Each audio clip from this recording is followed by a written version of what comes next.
মালদার সেরা দেখার জায়গা হিসেবে উল্লেখযোগ্য একটি জায়গা হল লুকোচুরি দরওয়াজা।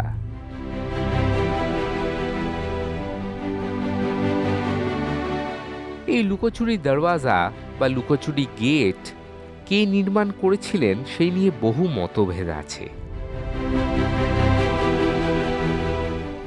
জানা যায় ১৬৫৫ সালে মুঘল সম্রাট শাহজাহানের পুত্র তৎকালীন বাংলা সুবেদার শাহ সুজা গৌড়ে এই শাহী দরওয়াজাটি নির্মাণ করেছিলেন। এখানেই নাকি বেগমের সাথে লুকোচুরি খেলতেন তিনি।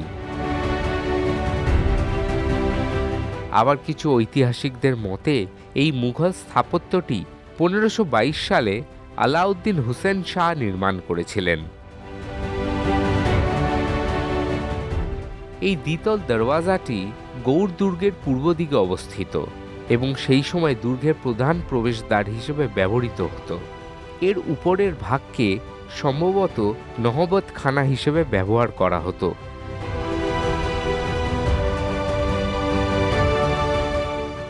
তৎকালীন মুঘল স্থাপত্য শৈলীর এক অন্যতম নিদর্শন এই লুকোচুরি দরওয়াজা।